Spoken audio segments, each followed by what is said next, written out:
Residents of Blighton are celebrating this morning after their town was voted least hygienic place in 2 Point County for the 6th year running. They'll be hoping to retain their most epidemics and most people squished together in hot conditions crowns too. Good luck to them. Greetings, Soulswind here, and welcome to Let's Play 2 Point Hospital. Another post-commentary episode, another summary episode, and in this episode, we are going to Blighton Hospital. Firstly, some of these global achievements, I'm trying to get to surgery level 5, therefore, it will dictate our direction in this hospital. Some of the other global achievements are not that achievable right now, even though I wanted to achieve them, but no, they're not. They involve a lot of waiting. Blighton Hospital. This town is riddled with contagious diseases, but otherwise lovely. Welcome to Blighton. It's hot, it's sticky, and it's plagued by all sorts of contagious diseases. Keep an eye on the hygiene levels and vaccines at the ready. Anyway, no more new technology, no more new illnesses. Let's have a look at the 1-star rating requirements for this hospital. Reaching hospital level 10, getting a hygiene rating of 70%, vaccinate 30 infected people, achieve thermal comfort of 90%. This hospital is also located in the hot zone, therefore air conditioners, not radiators. Although, in the base game, this is the last hospital in the hot zone, it'll still be good to check on the room templates. If necessary, go to a previous hospital, save the templates from the hot zones, and then they'll be available here for construction. Anyway, we begin with the basic buildings, but this time round my focus was to go towards surgery. I sort of mistakenly built a marketing lab really early into the game. That's because at that point in time, we shouldn't be spending extra money on marketing for specific illnesses. I even built a surgery room, which eventually was sold away simply because there weren't any surgery patients. Though by early February, I was lucky enough to get a researcher, so that prompted the building of the research facility right away. Why? Free money, of course, $20,000 per research cycle, and the ability to let our researcher keep leveling up and gaining experience. Eventually, it more than pays for itself. Anyway, there's not much restrictions here on how to proceed, how to build, because there's really nothing very difficult about this particular hospital. So let me go into more details about getting to 1 star. We don't have to worry too much about the hospital level. It's going to increase as we buy more buildings, add more facilities, hire more employees, and add more amenities. In terms of pandemic and epidemics and the vaccinations involved, we don't have to worry about them right now. Before 1 star, there's not a lot of patients, no crowds, it's easy to identify those afflicted, and we can complete this requirement easily. Perhaps too easily. It actually takes time. Why? There's too few people, it does not spread, so for each event we can get about 4 or 5 maximum. But it actually works towards our advantage. The journey to 1 star usually takes a while longer because of the initial setup.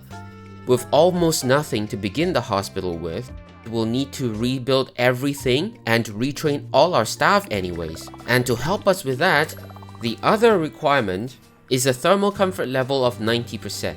We've learned that the game allows us to control this rating. So we can get to 89%, 88%, maybe for safety 85%, and then keep it there. Meanwhile, we can achieve the other requirements first. And then whenever we're ready, add more thermal comfort items, in this case air conditioners, to get to 1 star. As for hygiene, we don't have to worry about that either. Let me just say that throughout the entire journey from no stars to 3 stars, the hygiene level had never fallen below 90%. The lowest recorded was 91%. That's because Hygiene is a metric that's easily manageable. We'll just need to maintain a sizable number of janitors, because unclogging toilets, emptying rubbish bins, removing litter from the floor, etc., all these contribute to hygiene levels. On a personal level, both patients and staff can maintain their own hygiene levels if we help them. For example, sinks, hand dryers, hand sanitizers, they all contribute to a higher hygiene level for the person that used them. Is that all?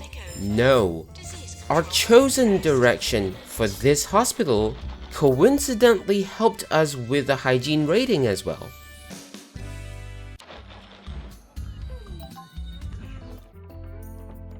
Remember just a few minutes ago, I mentioned that I'm trying to get to surgery level 5 and therefore will be focusing on surgery? How about we take a look at the surgery processes?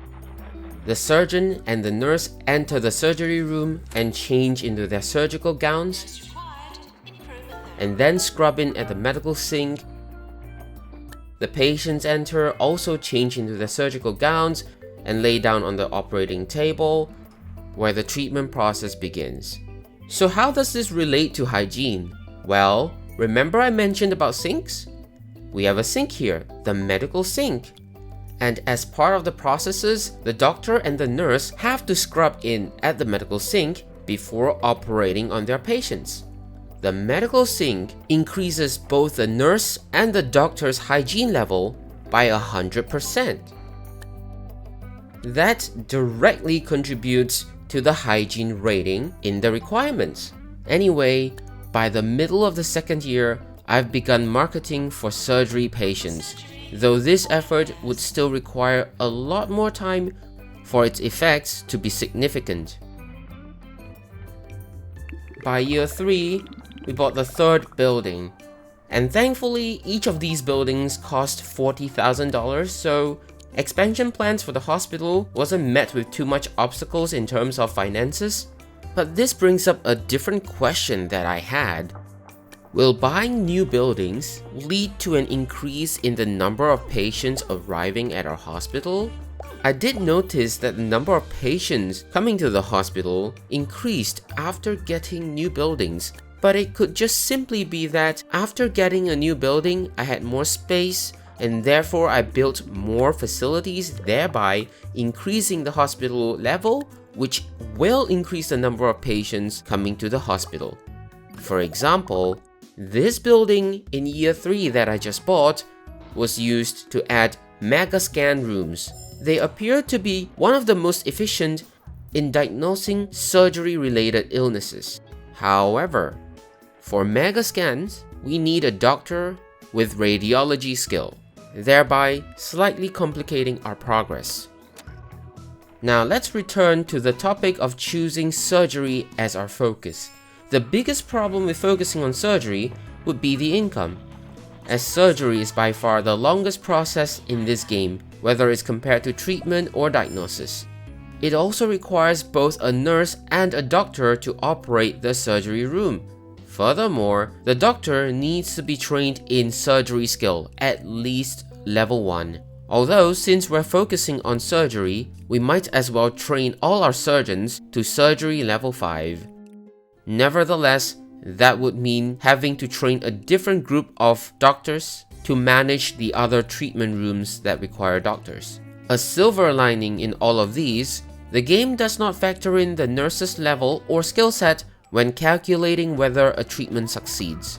Another silver lining, although we need to pay the salary of 2 employees to operate a surgery room, the minimum fee that a patient has to pay for an illness that requires surgery is $20,000. Some of them require $22,000, some $23,000, some $24,000, but at least $20,000.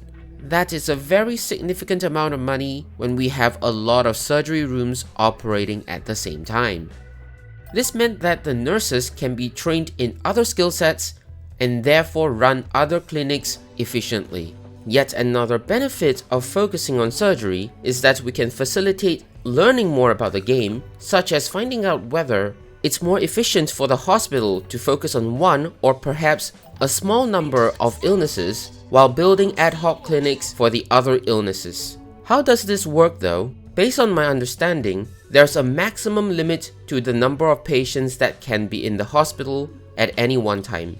That of course differs per hospital, but each of them has a predetermined maximum number. So if most of the patients are surgery patients, that means the number of patients afflicted with other illnesses that requires other treatment types would be much lesser. And that also means we can maintain a smaller staff size for treating the other illnesses. Whether we can build those other treatment facilities on an ad hoc basis, I find that it's not too much of a viable approach, especially when we're working towards star levels, because patients requesting treatment for those facilities still appear frequently enough that it will affect our progress towards the next star if the requirement includes a high percentage in cure rate. Sending patients home decreases the cure rate. Alright, star progression. By September of year 5, I've completed all the requirements for getting to 1 star except for the comfort level, because I've decided to hold on to 1 star in order to have a manageable number of patients so that we can work with a smaller number of employees and ensure that they properly grow their experience and are promptly trained. It also gave me much needed time to upgrade the machines, test the layout of our clinics and facilities, as well as to grow our cash balance in preparation for higher expenses after reaching 1 star.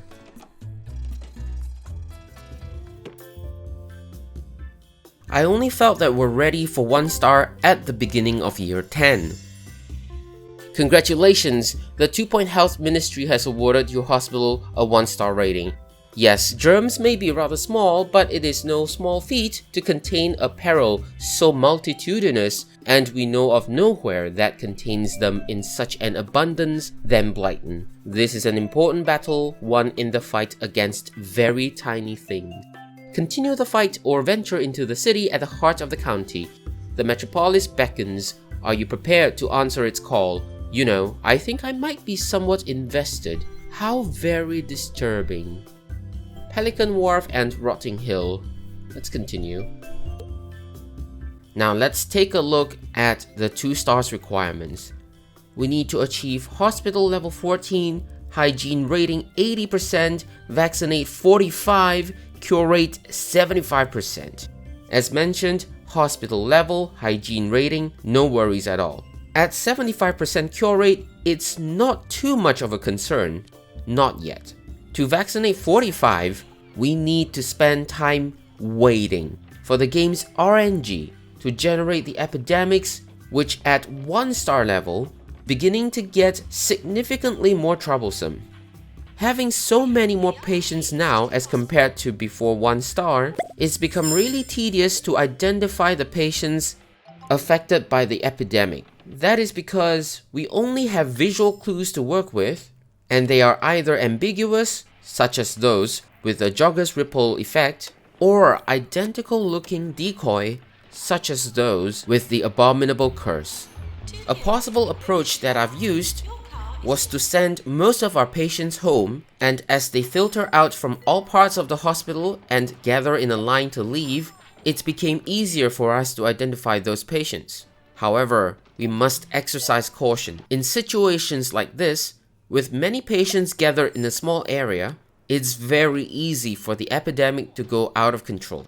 Luckily, we can pause the game and take our time to correctly identify those that are affected.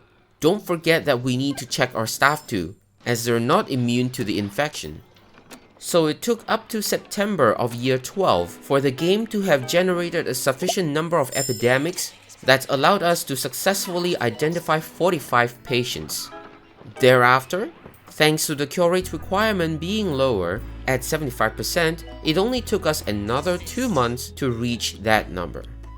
Again, as a reminder, we can increase the diagnosis certainty to a higher level in order to get a better cure rate. So anyway, in November of the 12th year, we've got 2 stars rating. Congratulations, your hospital has been awarded a 2-star rating by the 2-Point Health Ministry. It's been a refreshing change to receive reports from Blighton that we don't have to destroy for legal reasons. I thank you for that. Continue your fight against the microscopic for more rewards or go elsewhere and expand your organization. Now 3 stars. Requirements: hospital level 18, hygiene rating 90%, vaccinate 60, cure rate 90%. The requirements are the same as those from the 2 stars, just that the numbers are bigger and therefore it means we need to spend more time. Let's take a step back and reevaluate these requirements. Once again, we do not need to worry too much about the hospital level or the hygiene rating. For the hospital level, continue to expand the hospital by hiring more people, buying more buildings, adding more facilities, and for the hygiene rating, have sinks and hand dryers in the toilets. If it's insufficient, have hand sanitizers added to the corridors. Also, remember to increase the number of janitors in our employment. Cure rate is a lot less forgiving now at 90%. However, by this point, our medical team should comprise of decently trained or highly trained medical professionals. Coupled with changing the diagnosis certainty to 100% or 90%, as well as suitably sending home patients in order to ease the crowding situation in the hospital and allow more patients to reach the treatment stage. Anyway, sending home patients would also help us in identifying patients infected by the epidemic as part of the 3 stars requirements to correctly identify 60 of them. So all that's remaining is the RNG as to when the epidemics occur. All 60 of them were successfully identified by March of the 15th year. Thereafter, it's a simple matter of increasing the cure rate by adjusting the diagnosis certainty and relying on our team of medical experts. It only took us another 3 months to reach 90% cure rate and successfully achieve 3-star rating in June of that same year. Wow, just as the earthquake happens, 3 stars happened too. Anyways, here's the 3 stars. Congratulations, your hospital has been awarded a 3-star rating by the 2-Point Health Ministry. It's remarkable and we're still cross-checking, but some of our data suggests that your hospital may have actually made Blighton a nice place. This is tremendous, if not unsettling, news. Why are you becoming a little bit nasty again?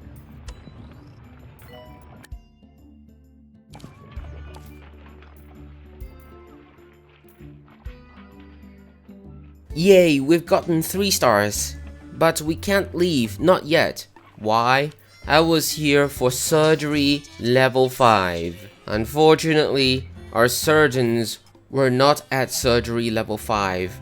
The closest one was at level 4 with several hundred experience points away from reaching the 1000 points required for a level 5. Each surgery process gives the surgeon 25 EXP. However, as we already know, the process of completing one surgery is very lengthy. Leave them handling the surgery though. Moving them over to GP, although with a higher throughput rate, gives about 3 at most 4 EXP per patient. That's actually detrimental to the progress in general, because the patient needs to approach the GP room, enter the GP room, go through the diagnosis, exit the GP room, and then wait before the next patient is called.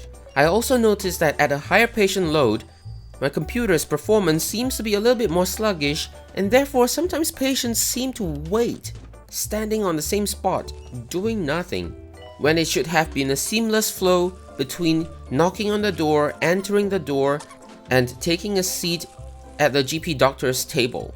Anyway, it took us another 3 years before our first surgeon is ready to be trained for a level 5 surgery skill. But don't forget, training takes time too. Although, we had a well-equipped training school that drastically reduced the training time needed. By late June of the 18th year, we finally have a surgeon at level 5 surgery skill. This hospital wasn't that difficult, although we did have to contend with the RNG of when the pandemic occurs. But playing through this hospital and making our way to 3 stars was generally a much more pleasant experience. Although, I didn't really like having to pause the game in order to pick out the patients afflicted by the pandemic, but still, we had to reach 3 stars. Anyway, with this hospital, we've seen how focusing on one type of treatment could have helped or impeded our efforts with the 3 stars. We are done with Blighton Hospital. 18 years, 7 months, hospital level 21, balance 2.2 million, well, it's 2.199, and our hospital value 4 million. Goodbye, Blighton. The next hospital though, oh no, let's just say I'm not looking forward to the next hospital. Thank you so much for watching. That's all I have for now. Have a nice day.